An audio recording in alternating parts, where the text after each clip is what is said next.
About 1 in 2,000 people of all ages and ethnic backgrounds are diagnosed with EOE, and I am one of those people.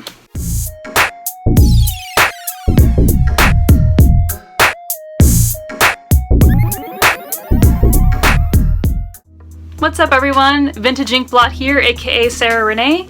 This week is Eosinophilic Disorder Awareness Week. It is a disorder that has many different variations, but about 1 in 2,000 people of all ages and ethnic backgrounds are diagnosed with EOE, and I am one of those people. I'm here to talk to you today about my journey to diagnosis, which was a very long one, talk about what EOE is and how I'm living with it today, because there is no cure for eosinophilic disorders. Please stick around to the end of the video so you can find out how you can help bring awareness to this unusual, rare disorder, and hopefully down the road, a cure can be found. So my story has a lot of different moving parts to it. I should mention right up front, I have allergies as well as eosinophilic disorder. I particularly have EOE, Eosinophilic Esophagitis, so mine is centered in the esophagus. I had two different things going on from a very young age, and I didn't know this. So, what were my symptoms? Well, as a young kid, I remember having a really tight throat eating certain foods, itchy inside of my mouth. Sometimes I would have like heartburn, and that was something that we did look into and try to treat, trying different medications, and they sort of helped to mask what was going on. A lot of the times it just felt very random what was happening to me. Over time, I just stopped eating certain things. That doesn't make me feel good, so why would I want to eat that? Often fresh produce, so fresh fruits and vegetables, peanut butter. Beef was really bad. I hated beef ever since I was a kid because it just made my throat feel so weird. It felt so tight and so uncomfortable. I, focused on ham and chicken and all the other meats because those I never had issues with. And I just stopped eating those foods and I felt better, and that was enough for me for a period of time. Once I got to like teenage years, I had issues swallowing. You might think, well, that's a pretty big issue, but every time I would choke on something soft like a muffin or pasta, I would just be like, well, it's something I did. I must have been eating too fast. And I could always find some sort of excuse from my point of view where I was like, I'm kind of at fault here. By the time I got to like age 17, 18 years old, I started to notice that I was cutting out a lot more foods in my diet. There was a lot of things that I couldn't have anymore. And it was getting a little scary because it was increasing in severity. So definitely tell me in the comments below whether you've had this experience before, or you sort of mislead yourself into thinking you're wrong or you're overreacting. Again, my personal management of cutting out those areas helped mask it for a time where I was like, okay, well, I feel good now. And then eventually something new would arise. Okay, I gotta cut that out now. And it would just increase and increase, and the severity grew.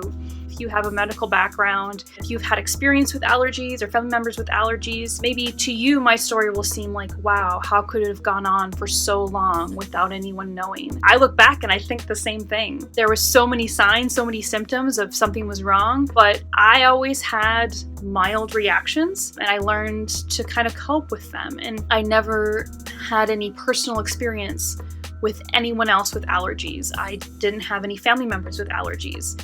So a lot of my knowledge came from television. It came from the media. And when the media shows you people who have an allergic reaction, they always, most of the time, show you a life or death moment.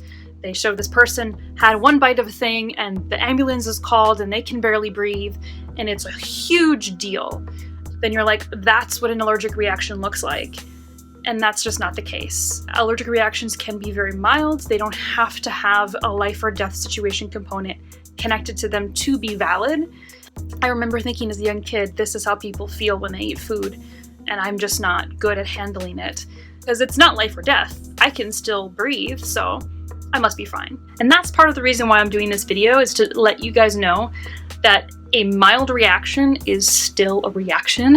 I learned that through this whole experience, that even though I wasn't dying every time I had that food, my tightness of throat, my increase of saliva, my itchiness inside my esophagus, those were all symptoms and those meant something. I didn't have to not breathe for it to be valid. But also, and maybe you can relate, let me know your experience with diagnosis, because for me, especially since I was so young with symptoms, I just thought, this is the way it is. And I learned to live with it, and I learned to cope, and I learned to say, well, I'm not gonna eat that, or I'm not gonna do it that way. and I made little accommodations for myself, and I didn't really realize how sick I was, because you're sort of masking what you really are going through because it's just your everyday experience. And it's not until, of course, it gets life or death where then you realize. And mine took 21 years to get to that point. So it happened around August of 2013, where I talked to my doctor. I was like, things are getting really bad. Things are getting worse, and I don't know what's going on, and I have these symptoms, and I'm cutting out foods.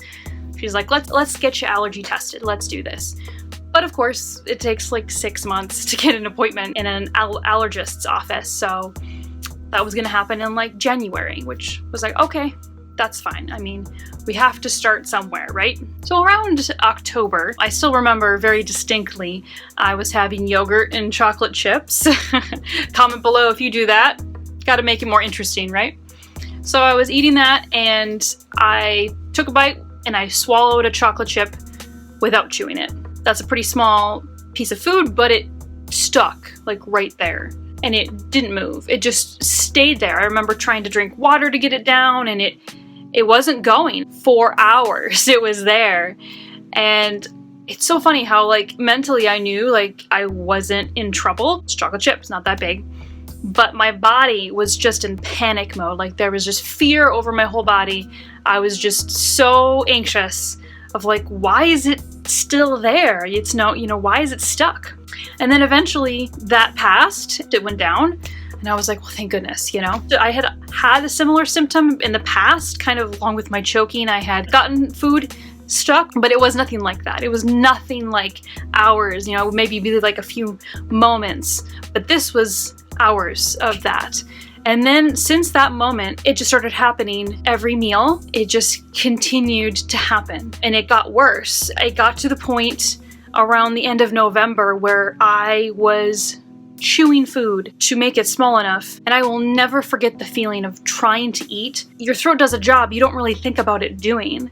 And to feel something so integral to being a person, to being human, just suddenly stop working, I felt like I could feel the gears like jamming as I was trying to do a job of swallowing food.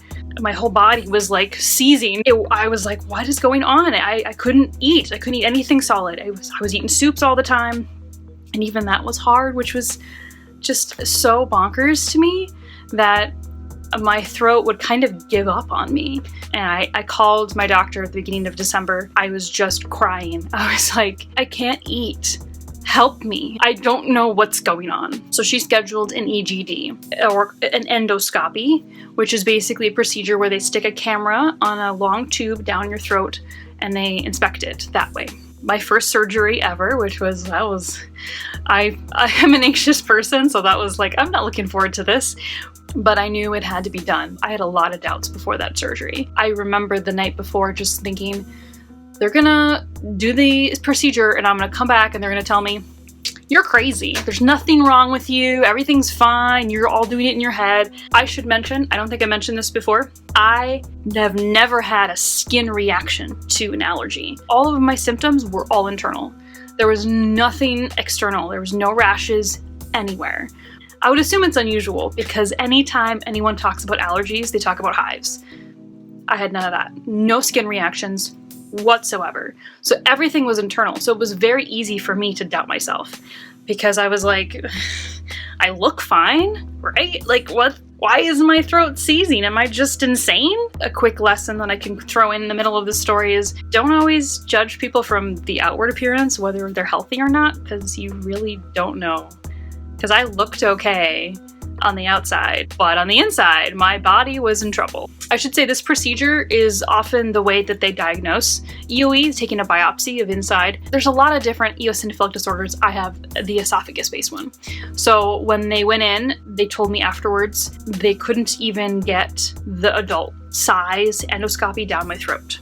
They told me that my throat was half the size it should have been. The diameter of a child's esophagus is what I had at that time. They took a biopsy, and the doctor already was saying, I think you have EOE. Now, I didn't know what that was. At that time, I had no idea, but I still remember him leaving, and I just broke down in tears. Not because I was sad, because I was so happy. I was so happy that I wasn't insane. That this is a thing. I have a name for this thing. All of these symptoms are wrapped up in this one disorder, and I was so ecstatic. I just cried. I was so happy. So I got diagnosed. What is it? What is EOE? We all have white blood cells that are eosinophils inside of us. So they're part of our immune system and they help combat foreign objects. When you have an eosinophilic disorder, it means you have too much of them. You have an overactive immune system. Mine affected the esophagus. My higher presence of eosinophils is in my esophagus tract.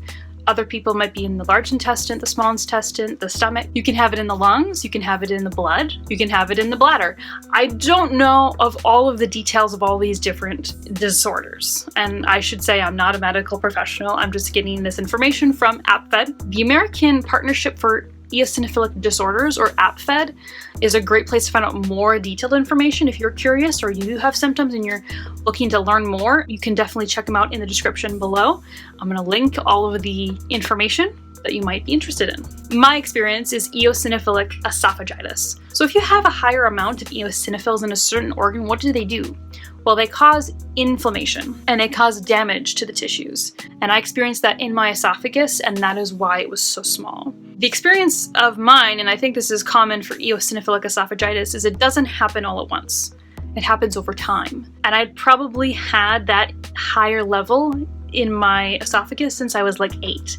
From 8 until I was 21, that's how long it took for my throat to get small enough for me to have severe enough symptoms to suddenly realize that I should get it tested and find out what's going on. So how do they fix it? I had to go back for 4 surgeries over a period of 1.5 years. What they do, instead of doing just an endoscopy, is they also do a metal carrot, is what they call it. It's called an esophagus dilation, and they increase the size each surgery. So they're stretching my throat back to the correct adult diameter that it's supposed to be. That dilation, it takes time though. It didn't happen overnight. My throat was very, very tore up after all of the eating that I had done and all the food and reactions. It was hugely inflamed, it was red, it was raw, that's what the doctor said. And I could feel that. I could feel that after that first surgery. My throat was just in pain. Usually endoscopies do not cause pain in the esophagus. There's always a little bit of bloating from the gas they use to push it down, but I had a lot of pain after my first endoscopy. And they didn't even complete the procedure. I had so much pain. My throat was just on fire for days. And that was my experience because my esophagus was really, really unhealthy because of all of the eating that I had done that I didn't know was causing me harm all of those years. I'm supremely thankful that I got diagnosed when I did, because it really was in the nick of time. One dangerous thing about eosinophilic esophagitis is if the inflammation gets to the point where your entire esophagus tissue closes up, you cannot get that fixed. It is done. And I would have had to have been living with a colostomy bag for the rest of my life. Because there was just enough space, they were able to then go forward and be able to fix that. So that was part of my treatment. The other part of my treatment was the toughest one. It is the elimination diet. So with allergies, for example, you have an immediate reaction and you can get allergy tested to identify, like, this is an issue, I'm not going to eat that. I'm allergic to this, I'm not going to eat that.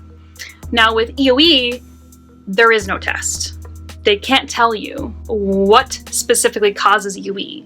So what they ask you to do is take the 6 main allergens, which would be shellfish, tree nuts and peanuts, milk, gluten, soy, and eggs. And they tell you you have to be off of all of them. Yeah, they told me I can't have any of those. I need to have basically an allergy-free diet. I cried. I have to say, I cried in the office. I was like, I can't have cheese anymore. This is mind-boggling to me. It's kind of daunting because I had never looked into allergy-free foods. And this was 2013, so there was some kind of non-allergic foods coming into grocery stores, but it was not a lot. There's a lot more today. So if you get diagnosed today with EOE, you have a lot more options than I even did 6 years ago, which is crazy. If you want me to do a video on sort of my allergy-free food diet, let me know in the comments if you'd be interested in that. I'm not going to go into too much detail here, but essentially there is food to eat out there. This is not a curable disease. It is a treatable disease that we can treat by sort of avoidance or elimination, and there is some things to bring down inflammation you can take. For my case, even though I was diagnosed, my throat was still small.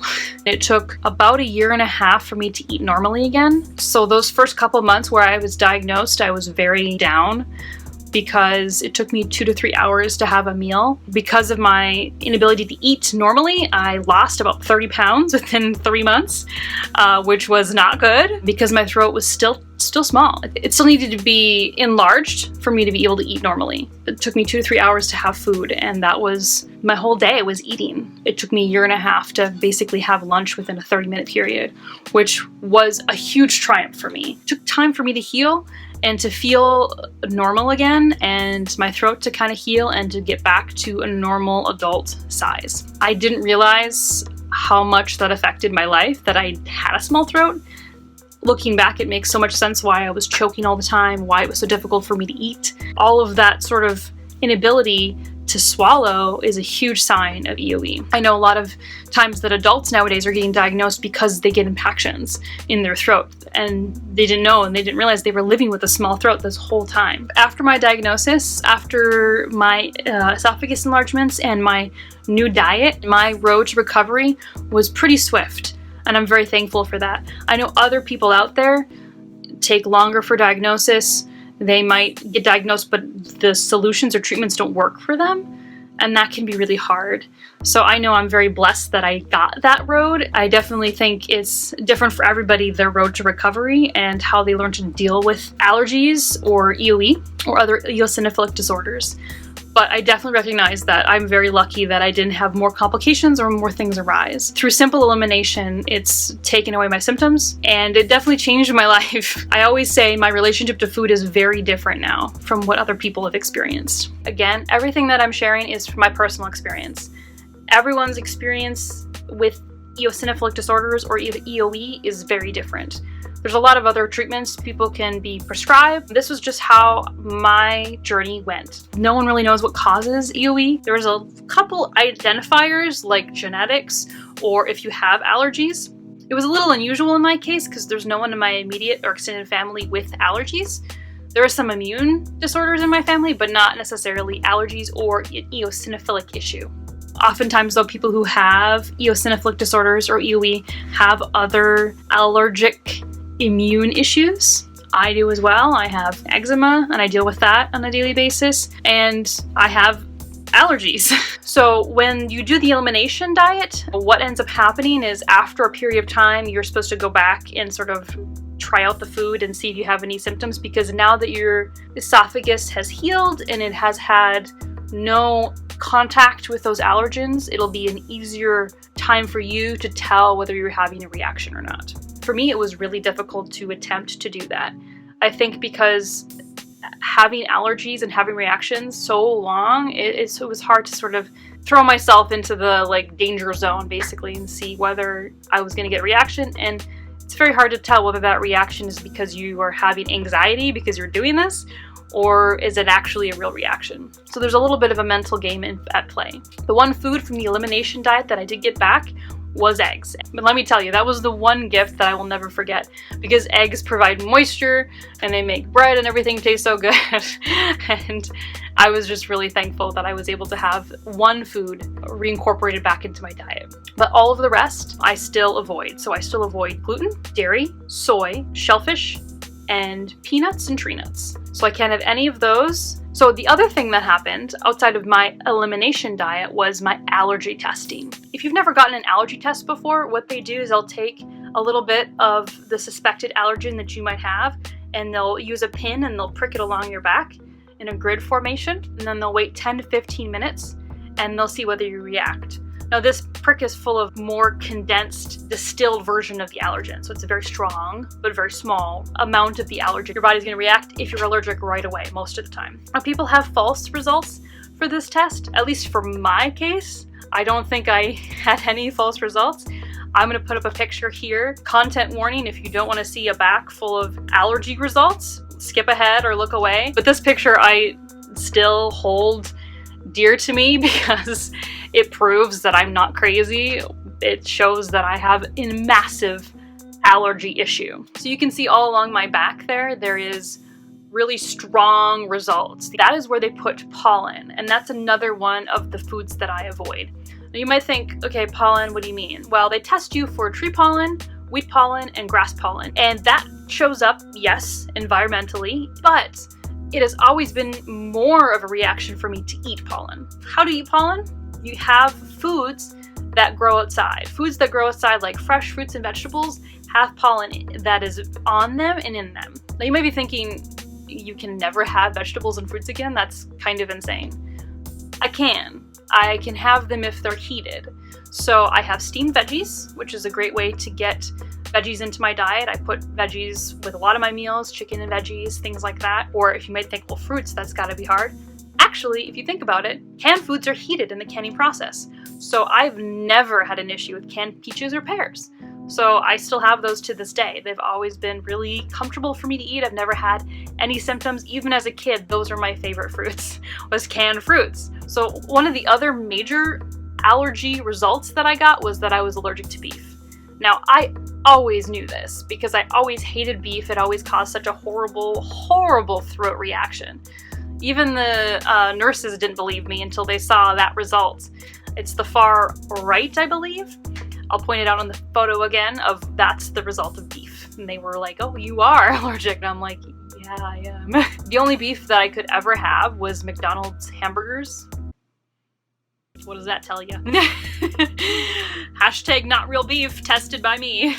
So yeah, that along with oats, which I think was more related to gluten, and soy came up in that test too, and also corn. So those are the main foods that I'm allergic to, that I avoid on a daily basis. There's so much more I could talk about, but I'm probably gonna have to cut it off here. But if you have any questions about my experience with EOE, what EOE is like, what eating with EOE is like, definitely let me know in the comments below. I'd love to make more videos because there's a lot to talk about here. Also, check out the description below for more information. I'll have links to the American Partnership for Eosinophilic Disorders, and I'm actually going to start a fundraiser for them. The link is down below. They educate and raise awareness for these conditions. They advocate for the needs of patients, and they also support research advances, which is hugely important in finding out what causes EOE or other eosinophilic disorders and a possible cure, which would be awesome. They also provide a connection for those in the community who have EOE to come together and talk about their struggles. It's a very rare disease, but it's becoming more and more diagnosed. If you can't donate, no worries. It's also awesome just to share. Sharing and making people aware of this. Maybe somebody out there, maybe you watching now, have had symptoms. Please go talk to your doctor and don't wait as long as I did.